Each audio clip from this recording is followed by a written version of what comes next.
Welcome back to That's What He Said, to another episode. 3 episodes already. That's so crazy. But I'm so glad that you guys are still here joining us. I hope you guys are subscribed. I hope you guys have liked, shared, and all the good stuff. Yeah. I think it's just crazy how we're on our 3rd episode and all the testimonies that we've heard so far has been pretty great. I I'm know. excited to hear this next testimony that we're going to hear. So help me welcome our next guest, Rochelle Vigil. Woo! Rochelle's in the house. Yeah. So, how's your day, or how is your day? Because it's still pretty early. It's going good. That's good. Did you have any plans for today? No, just this and Just the regular this. normal afternoon things with my daughter. Nice. So, let's get started. Are you ready, Rochelle? Yeah, a little nervous. Are you nervous? But I'm ready. It's okay. I can't wait for everybody to hear my testimony, what I have to say. Yeah, I can't wait to hear it. I've been so excited. So I guess go ahead and tell us a little bit about you, a little bit of how your life was growing up. Well, I grew up in Las Vegas, New Mexico. A twin sister and 3 older brothers. Growing up, my life, my parents fought a lot. Grew up in an abusive home with my dad hitting my mom all the time, allowing us to see all that. Eventually, my mom left my dad when me and my sister were 5 years old. She figured, if I don't leave this man, my daughters are going to grow up thinking it's okay to take the same abuse that she took all those years. So she leaves him. A few years go by. When we were about 9 years old, my mom gave her life to God. She found a church in Las Vegas, and she gave her life to God. She says now that that decision was for us. She wanted to give us a better life. So from age of 9 on forward, I grew up in church as a teenager, serving God, ministering to others. Yeah. I think that's awesome how your mom realized that she needed to get out of that abusive relationship with your dad, just so she doesn't, have you guys think it's okay. Because being in that situation, we can think it's okay that men treat us that way and stuff like that. But I think it's also wonderful that she decided to give her life to Christ at a young age. Not a young age, I didn't know how old she was, but at a time where you guys were young. Yes. And that was a time where she saw okay, well, this is for my children too, but of course for her as well. Yeah. So how old? Awesome. Sorry, it's okay. How old were you when did you realize that your dad was hitting your mom? How did that affect you, or how did that make you feel? Oh yeah, we would hear him get home, and we already automatically knew he was going to take out his frustrations on my mom. And thinking about it back then, I don't remember my mom ever being yelling at him and starting fights with him. Mm-hmm. I don't think it's okay for any woman to get hit, but usually the ones that are loudmouths and want to stand up to a man are the ones that get hit. And my mom was never, from what I remember, she was never like that. But I remember us standing in the corner of the house, seeing all this play out, and my older brothers trying to take my dad off my mom. Wow. But they were still real young themselves, so there wasn't much that they could do. But yeah, my mom leaving my dad was the best decision she could have made, because I can say now that I have never physically been beaten by a man. Yeah, and had I ever been in that position, I would have never put up with it. The first time it would have happened, I would have walked away. Yeah. But yes, I think, again, my mom's decision to leave was best for us, because we knew at that point, it's not okay. Right. It's not okay. Did you ever get hit by your dad or your brothers? I think my brothers did. I don't remember my dad hitting us. In fact, I was just telling this to my daughter the other night. I'm like, for being the psychopath that my dad was, and my dad wouldn't stop. My dad would get onto my mom and just bash her head, really, really abuse her. She'd have a face out to here. Really? Yeah. Oh, I'm sorry. But us, no. I think he did take it out on my older brother, who was not biologically his. Oh. He did meet my mom when he was like 6 months old. Mhm. So kind of was like a Yeah. father figure to Yeah. him in a sense. Mhm. But I think in the back of my dad's mind, he knew like this isn't my real son. Right. Yeah. So That's crazy. So Did you stay in contact with your dad after your parents like separated? Or no? we did. We were young. So when we would go over to my grandfather's house, which is my dad's dad, we would get to see my dad. He was on the streets. He was an alcoholic and then probably a drug addict. So we would see him off and on, but not. My mom never physically kept us away from him. Like he had as much say so in our lives as my mom did. right. But my mom never kept us from him. It was his choice because of the life he was living that he didn't come around us like he should have. Right. Which again was probably for the best, because who knows, had he been in our life a lot more, what route my brothers would have taken. One of my brothers ended up taking a bad path, but the older two, like it was better off that he stayed out of our lives. Yeah. He later on, when I was 21, he passed away. He was murdered. I'm sorry for you. I'm sorry for that. Your father My was my murdered? biological father, yeah. Oh wow. How did you feel whenever you found out that your dad had passed away? Very in shock, very sad. A lot of old memories started coming back, and what ifs, like just what if, like, had my mom not left him, would he have come to find God also? Right. And his whole life had changed, and he never would have been murdered the way he was murdered. But then at the same time, like, this man wasn't even in my life because he chose not to be. Yeah. Like it was just a different feeling, like it would be if my mom passed away. Like Right. my world would end. Even just thinking about it makes me sad about my mom. Yeah, definitely. I don't think anyone wants their mom to die. Yeah, I don't think I'd be ready for Honestly, any of my parents passed away. Honestly, definitely. I told my mom, if you ever die, mom, like I don't know, I'm gonna be like forever broken. Like I don't know how I will survive. It's like a piece of you goes. Yeah. You know, like even like maybe like how he wasn't a part of your life, but a piece of you still goes because of like the memories. They might have not been good memories, or there might have been good memories, but it's still a part of you. Yeah, he created me. Yeah, he's your dad. And I think when death comes, like I think it's crazy how like we can think about like, well, what if they took this route? They could be here longer. Like, what if this were to happen? Like, maybe this wouldn't have happened. Like it's just crazy how like death makes you like think about how like if you were to make different choices, how the outcome would have been. Yeah. Not only death though, like even my life. I was talking to a good friend the other night, and I'm like, I remember moving to Albuquerque, like, okay, I'm 41, so 20 years ago, I moved to Albuquerque. And I should have taken advantage of the opportunities I had here in Albuquerque that I didn't have in Las Vegas. And my life probably would have been different. Yeah. Instead, I ended up getting with controlling men that liked me at home, didn't want me to work, and wanted me at their bank and call.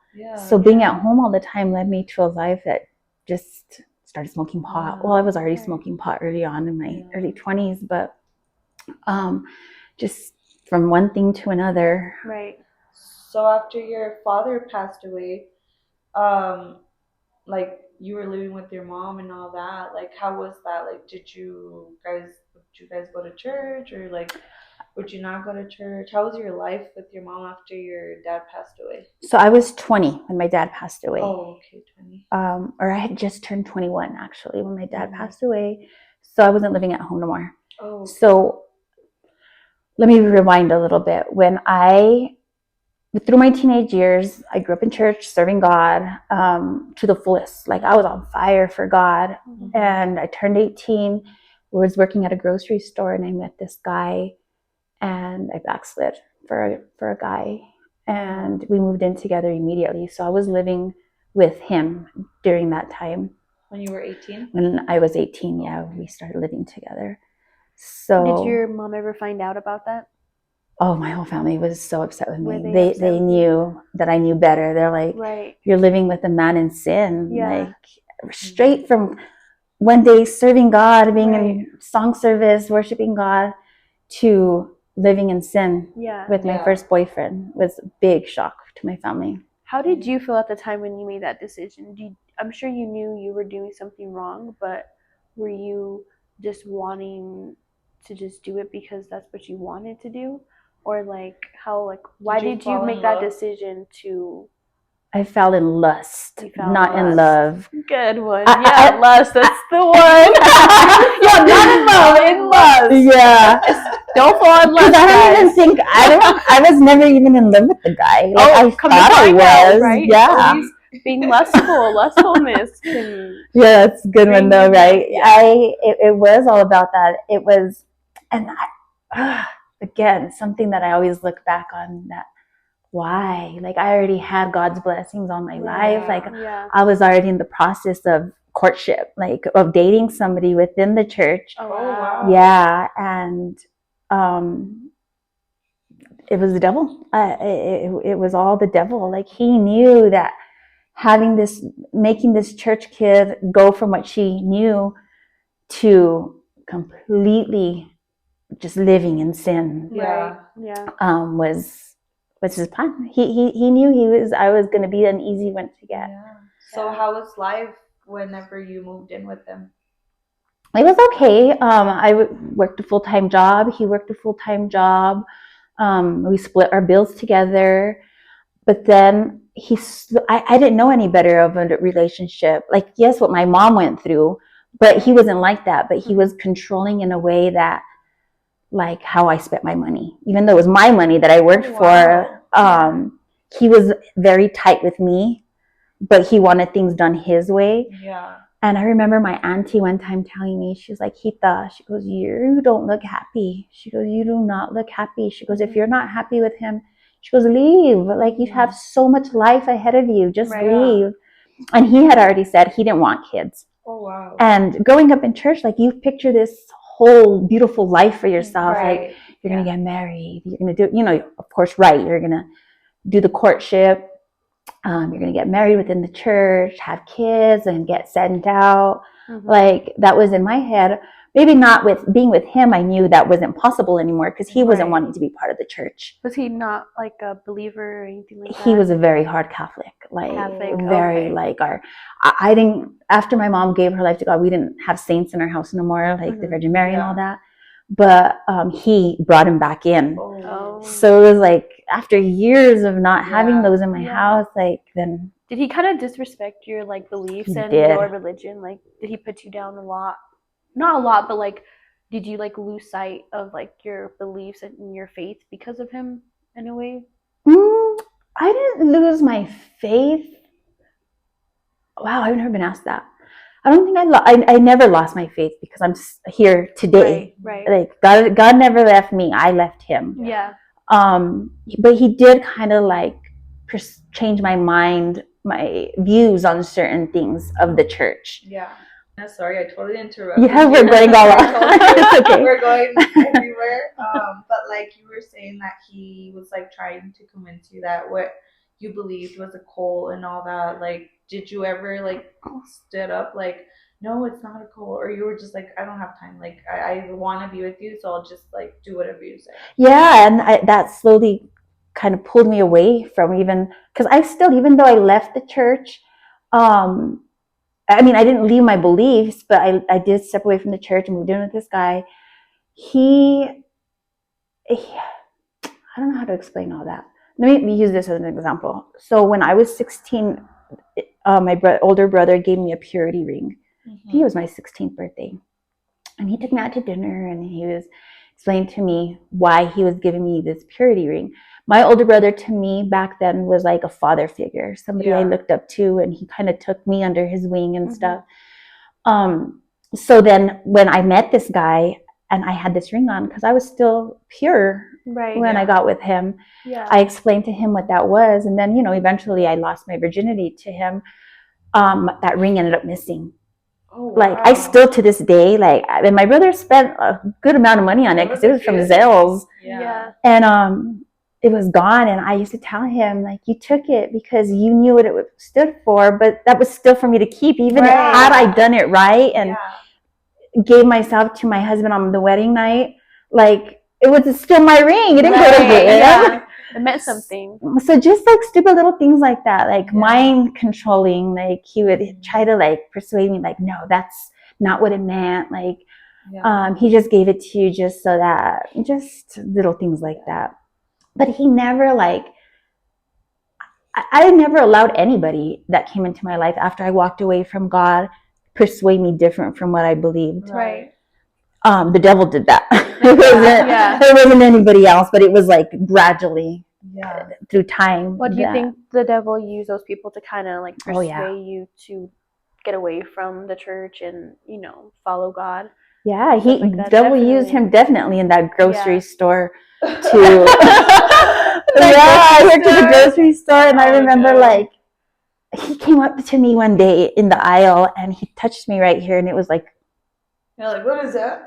No, it wasn't like an annoying touch. It was like a nice feeling relief. Like he knew what he was doing. He knew what he was doing. Yeah, he was like, was he older than you by chance? No, we're the same age. We graduated that year. Like, because I knew what I wanted. I knew I wanted my wedding night to be that special for me. Mm-hmm. But then meeting my first boyfriend after that, like, all of it just went out the window. Like, I didn't care anymore. Yeah. In fact, I was like, I thought I loved him. So I was like, well, at least I love the guy that I gave my virginity to. But I didn't love him, like, at all. Well, I thought back then, but I think about it now, and I'm like, I was never in love with the guy. Yeah. But I don't have regrets. I'm glad. I'm not glad that I did anything like that, but I'm grateful for things I went through in life that I can reflect back on and use that as something to tell my daughter. Like, this is, even though sometimes us daughters think our moms are wrong until we become older, and then we're like, oh, my mom was right. Right. My mom. Is that who Gabby's from? No. Oh, no. So I left him. So when I was telling you that my aunt was like, Hita, you don't look happy. And me and him had just moved into our second house together.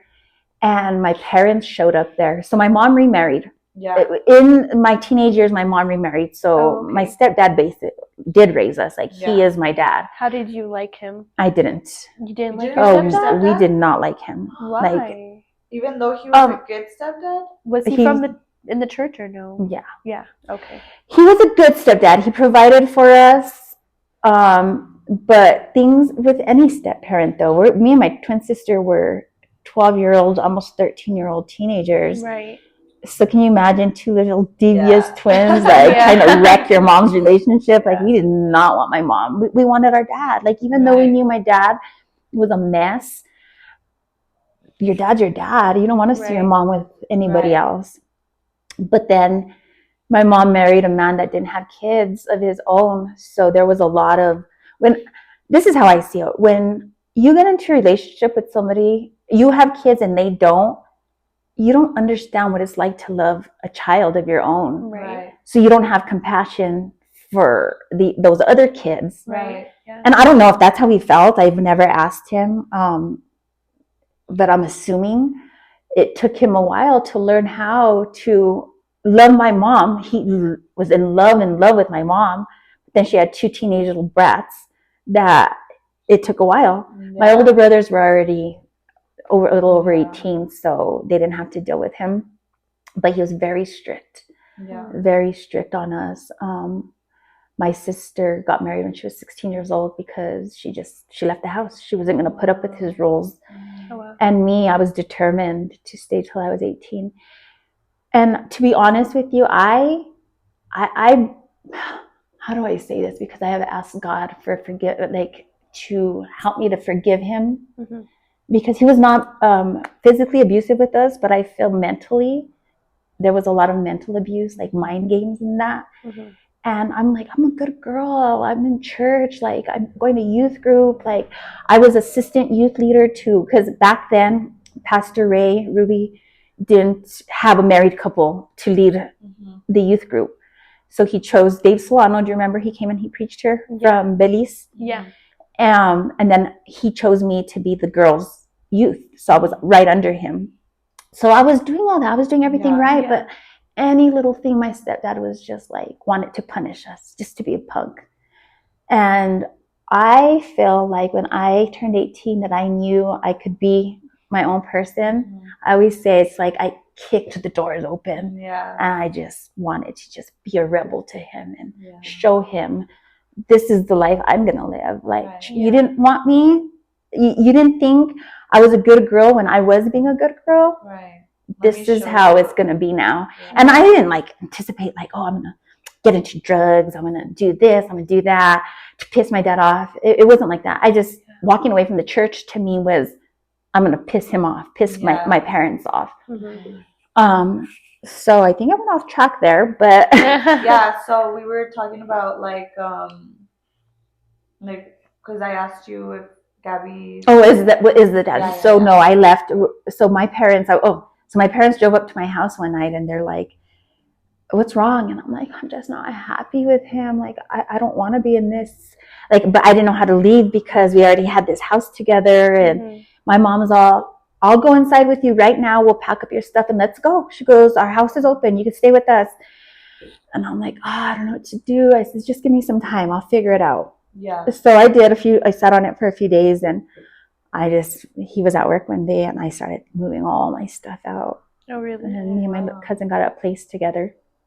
Was he upset, like when he came home? Oh, he was sad. Yeah. I remember him driving to my cousin's house and I was looking from her upstairs window down at him and he's crying on his knees like, Rochelle, what did I do to you? Like, I'm so sorry. Like, let's just make this work. And I'm like, I just don't want to be with you. Like, I don't see myself having kids with you. And you already said you didn't want kids. Right. I don't see myself at all living a future with you. Yeah.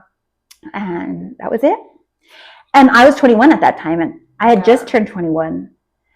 And after that point, I started drinking. Not a lot. I would get drunk off one Corona. One Corona, I was tapped out. But oh no. Yeah, and then smoking weed. So you like started doing drugs and drinking after you left him? Like you're like, all right, I'm single, let's party. Was that like I was 21 years old, like I get into bars now, like buy alcohol. Yeah. But I wasn't like I didn't drastically go into it right away. Right. When you had just turned 21 and you left your relationship with him, did you ever think about going like back into like the church and like, you know, trying to have that life you had before you made that decision to backslide on him? I wasn't thinking of it, but I look back now and I feel like that through my 20 years of being backslidden, God was always calling me back. There was moments in life that happened to me that it was God, like, come on, really? You think this life out here is better than what you have with me? Like, little things started happening. My dad passed away at 21. Then I started going out to the bars and drinking and having fun, like, and smoking weed and just living fun party life. It was just me being free, being 21 years old and thinking like I have my life under control. Like, even though knowing that my dad's side of the family are severe alcoholics, alcoholism runs in my dad's side. I had a cousin that died of cirrhosis of the liver before he turned 21. Oh, wow. Yeah, like a year before he turned 21, he died of cirrhosis of the liver. That's crazy. And I used to tell myself, oh, I have it under control. I'm good. Like, this partying like isn't going to grab hold of me. And then I moved to Albuquerque. Yeah, and then what you do here? When I moved to Albuquerque, so after that boyfriend, I was single for like a year, just living it up, doing my own thing, sleeping around with whoever, whenever. Yeah. And then I met this guy that like fell in love with, and he was a little older than me, like 8 years older than me, and had a very good job. And he wanted me to move to Albuquerque with him. He just bought a house and was like, move to Albuquerque with me. So I come to Albuquerque, and he's the one that was like, no, as long as you're with me, you're never going to work. He's like, yeah, and he made lots of money. Yeah.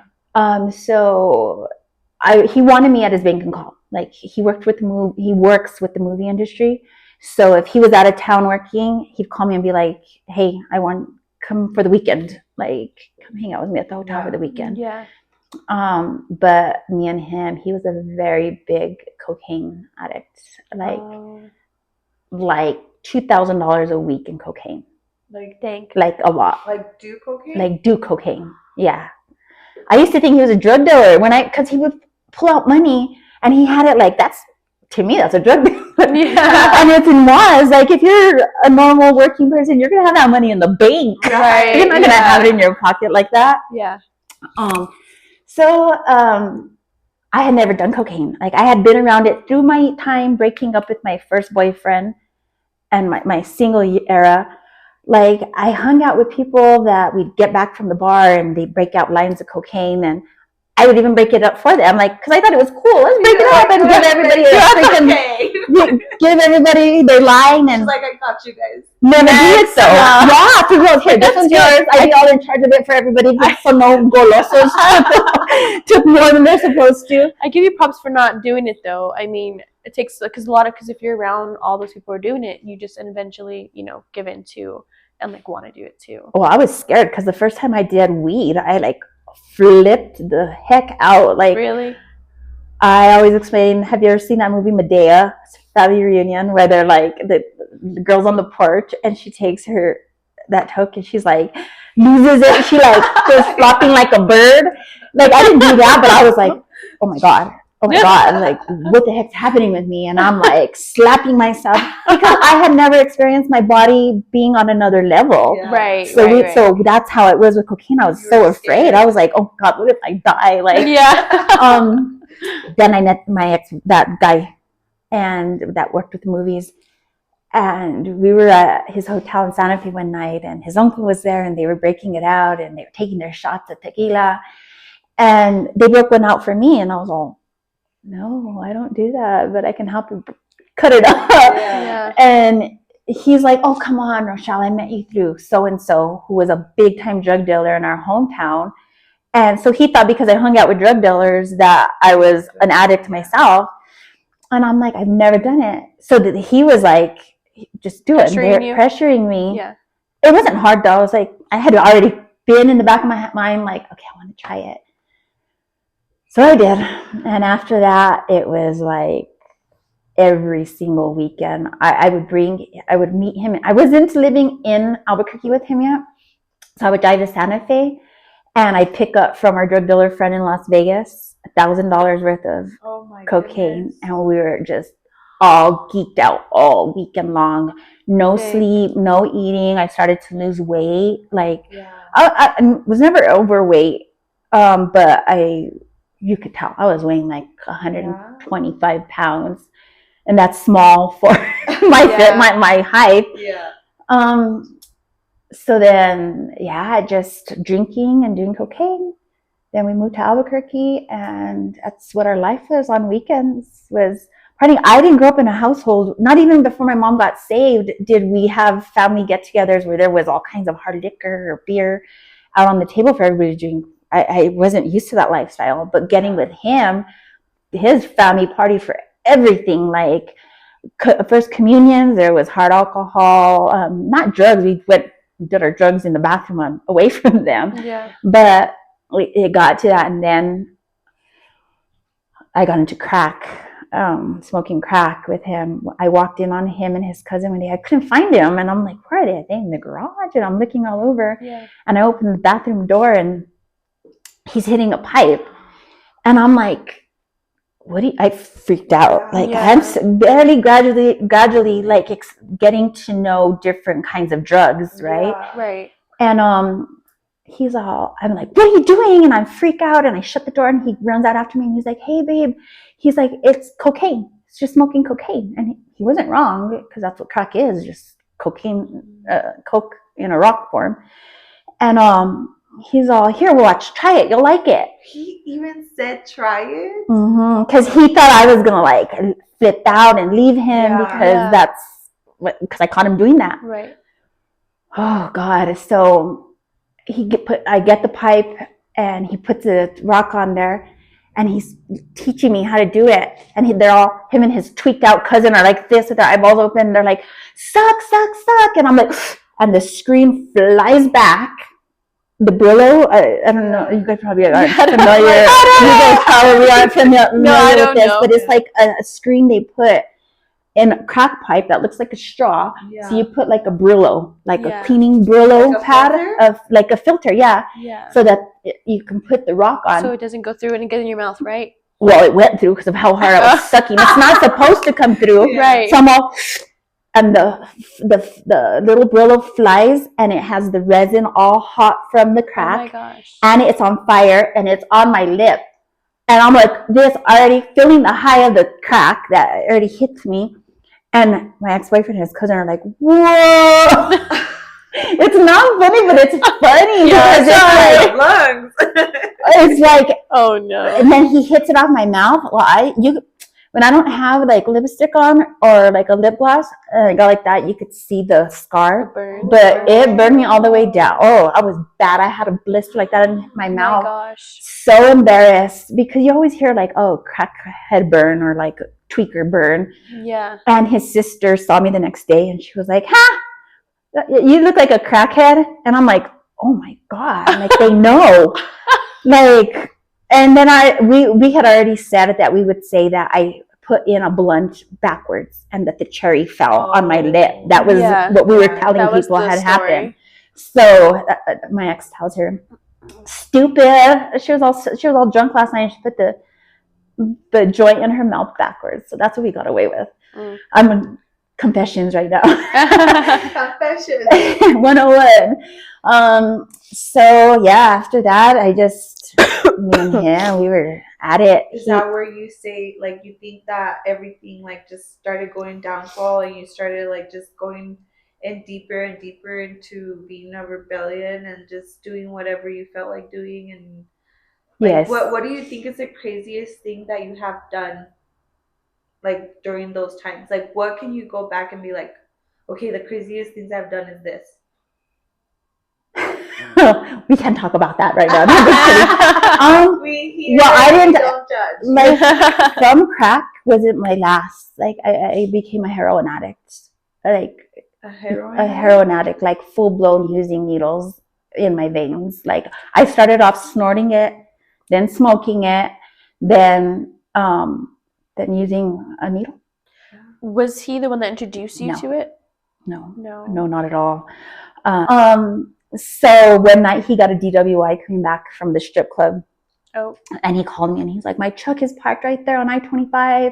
Call my sister and see if you guys can pick it up. Like none of us had ever experienced DWIs. We didn't know that they tow your vehicle and all that. Mm-hmm. So he sat in jail for like 3 days. And that whole time I'm like, oh yeah, he was at the strip club. How can I piss him off? Like, how could I piss this guy off? Mm-hmm. Going to the strip club and leaving me at home. Like, who does he think he is? Yeah. So he got out of jail. We went to his courts. And I think that next Monday I went into the gentleman's club and I asked for a job. I was like, do you guys have any waitressing or bartending positions open? Yeah. And the lady that ran the place back then, she was all turned around. I'm like, and she was like, can you start tomorrow? I'm like, oh yeah, I have to go get my liquor license from somewhere. I was lost somewhere. But yeah, I'll be here tomorrow. And so you became a bartender at a strip club? Yes, a bartender. Well, I started off as a waitress for like 3 weeks, and then I moved up to bartending. And it was because you wanted to piss him off because he did that Yeah. without you knowing. I'm like, he can go into a gentleman's club to work. I mean, to have fun. I'm gonna go in there and work. Like, Rochelle's like, bet. Let me. You want to do that? Let me show you what I could do. Oh yeah, I was very what's the word? I wanted to get him back. Like, you weren't gonna make me look like an idiot. Like, I'm gonna make you look like an idiot. You have cousins and everybody walking in that place. Like, you're gonna be hurt. So the reason you wanted to start working at a gentleman's club was to make your boyfriend jealous at the time? To make him mad and jealous and just pay him back. Yeah, pay him back.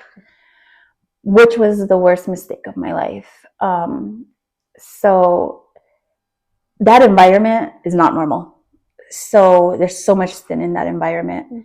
And having thirsty, horny, not only old men, but men of all ages go into this place and get drunk and think they can grab you and talk to you a certain way just wasn't sitting right with me. And I feel like back then it was God still over me. Like, really, is this really what you want to do? Like, I'm still giving you this chance. Like, this is what you want to do.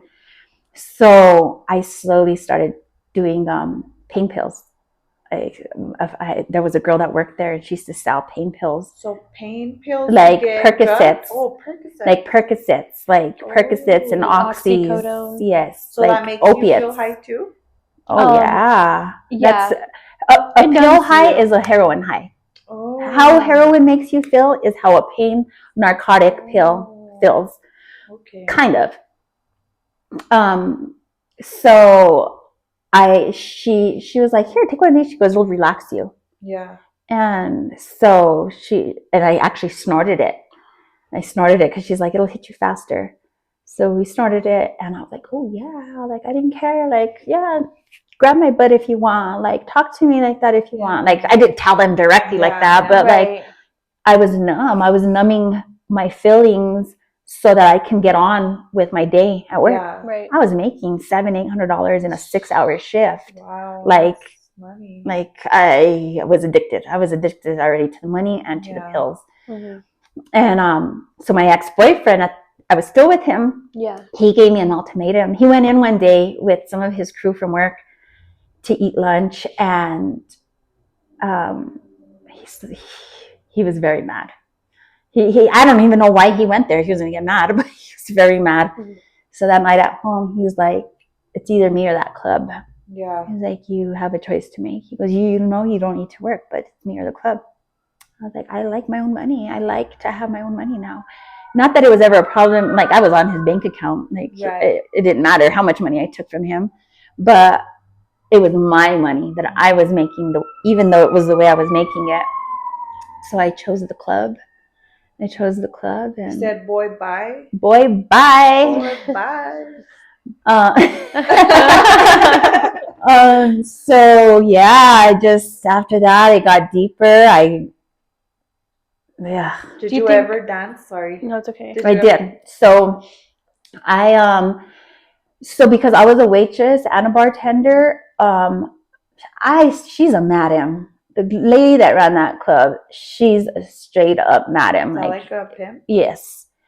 She never did me like that because I was one of her girls. I was one of her girls.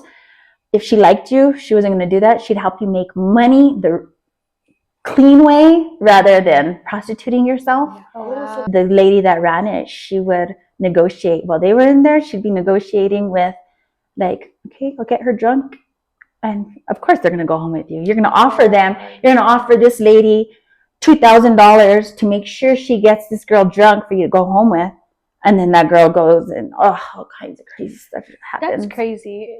It's crazy how money can just take so much power over like everything. You know what I'm saying? Like, because even in the Bible it says like the money is the root of all evil. And it's crazy how like, especially in that type of environment, they don't care like who you are. Like, you're literally selling that person just for whatever. You know what I'm saying? Yeah. And it's crazy because it's like you're literally choosing something that they didn't choose, you know? And what if they get raped or something? You know, like so much can come out of that too. Like, it's just... it happened a few times while I was there. 2 girls were brutally raped and murdered. Raped and murdered sad. Because they went home with the wrong guy, not in the club. Like, they left with them, and it's just what happens. That's so sad. When you just go with anybody. So you were there for how long at the strip club working? I worked there 3 years until I met the father of my child. I met him there. Who would become my husband. Yeah, he was he wasn't in there getting dances, and he just go in, and they called it the office, him and his drug dealer friend. Oh my god. Yeah, code it's the office.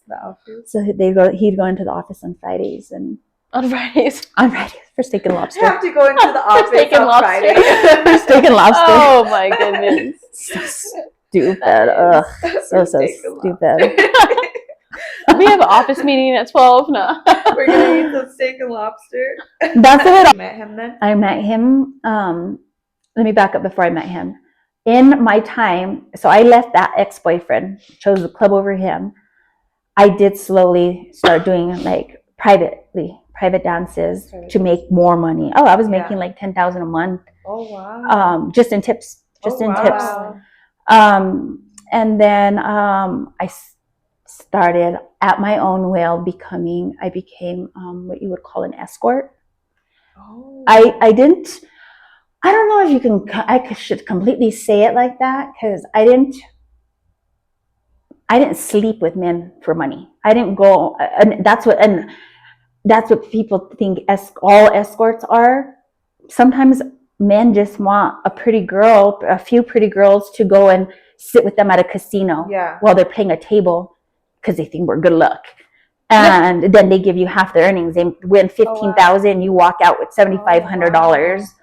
And they set you up and get you a suite for the night, you and your friends. And so I started doing stuff like that, like outside of the club, like meeting customers in there. Yeah.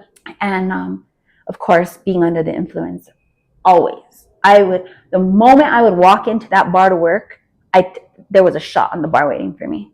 I would take a shot. I was drunk the whole time I was working. Oh, that's how I made my money. Being able to be drunk and flirtatious, it was stupid.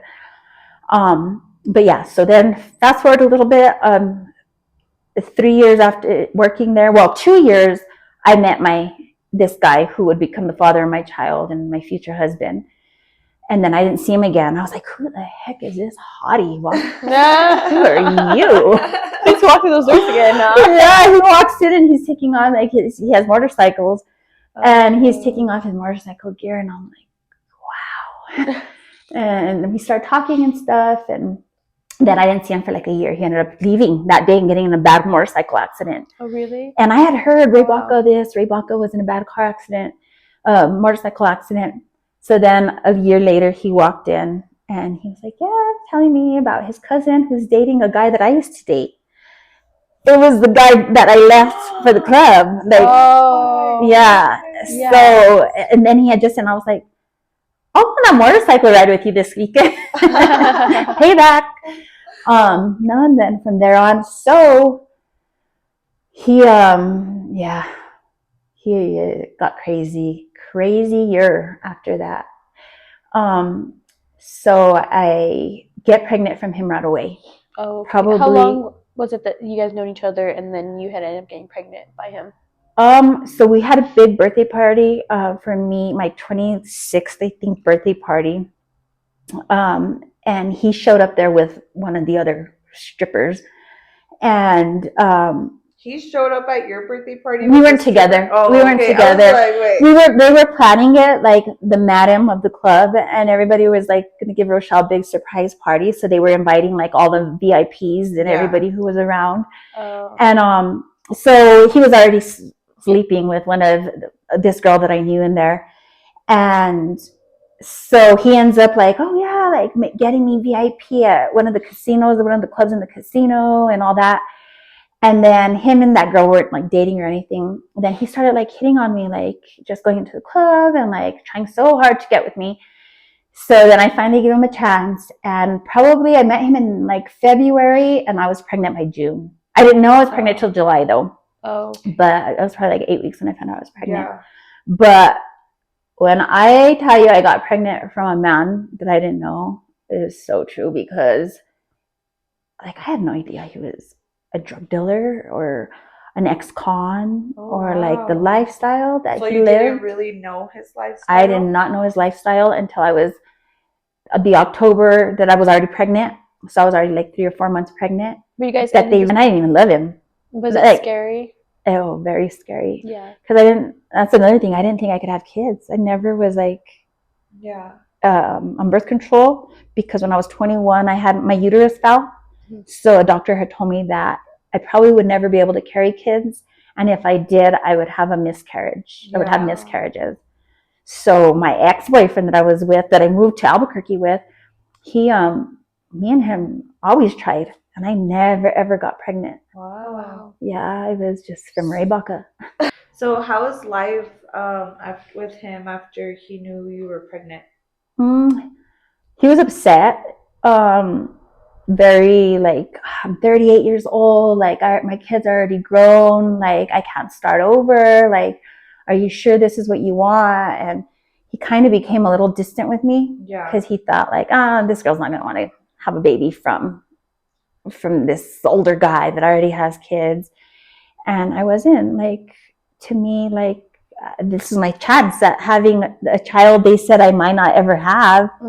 So I was like, whatever, like, I don't need you. I do not need you. I don't want you. I don't even love you. Like, because if you're in my life or not. Right. And then about a week later, he calls me and he's like, hey, he goes, are you done being stupid? And I'm like, am I done being stupid? Are you done being stupid? Yeah. And he was like, so we're having a baby, huh?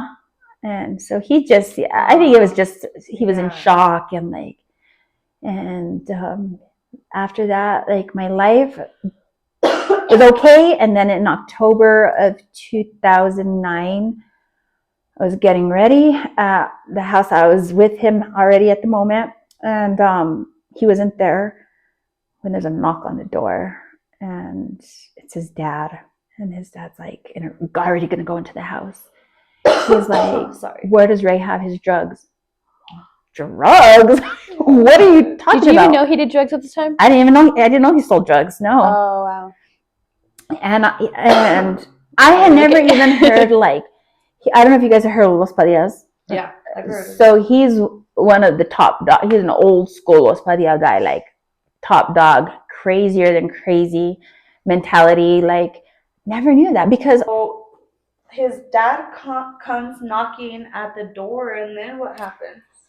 So I see him trying to already go in with the key. I think he knocked for respect for me to let me know he was there. And when I opened the door, he's like, his eyes wide open. He's like, they just pulled over Ray. And he called me and said, Dad, you need to go to the house. You just need to go to the house. And I don't think Ray had enough time to tell his dad what and where because the feds are already knocking on his car window. See, back then, it was a big investigation with the Los Padilla boys. This was in 2009. I don't know if you guys saw it in the papers or heard of it when they raided all the big guys. Like it was like a 4-year investigation from the feds. Yeah. Wow. And so he's like, Ray just got pulled over and he's certain the feds are on their way over here. They might already be outside. Yeah. Where are the drugs? And I'm like, what drugs? Like, what are you talking about? And he's like, I don't know. We need to search his house. I did remember Ray telling me one time, this was after I was already pregnant and stuff. And he's like, if anything ever happens to me, he goes, under this in the yard, he told me where there was a lot of money buried.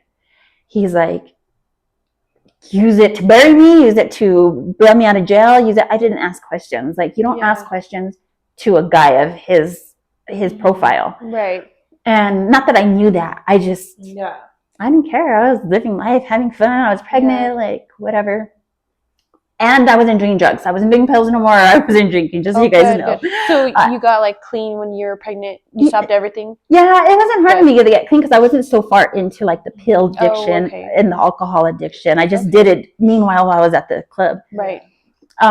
So sure enough, I didn't even I was in the moment to get in the shower, and I ended up, Ray had just gotten me a little tiny puppy. So I got my dog and I'm walking outside to the car when I looked down. So where we lived at, my father-in-law was a big contractor, and he had bought in a big piece of property and he was going to build like 8 custom homes in there.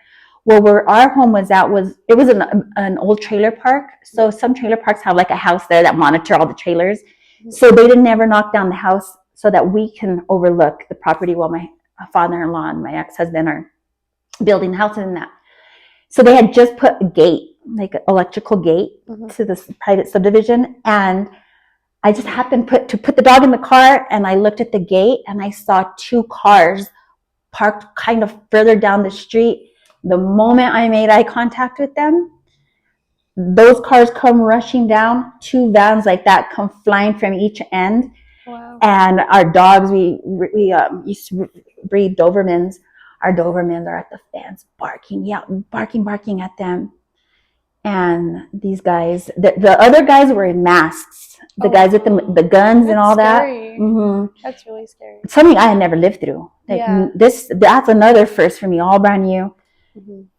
So that is gonna be part 1 of this testimony. It's an amazing testimony. I'm like over here like biting my nails listening to this. It's been so pretty good. great. It's been a great time talking with Rochelle, but we do have a lot more to go, and so we are going to have either a part 2 or part 3, so just stay tuned. Stay tuned to that. And give us a like, comment, and comment a thumbs up if you're ready to hear the second part for testimony. Yes, and comment, because we want to see what you have to say, what you think, or if you've lived something similar to what she's shared so far. Mm-hmm. So make sure you share this on your social media, please.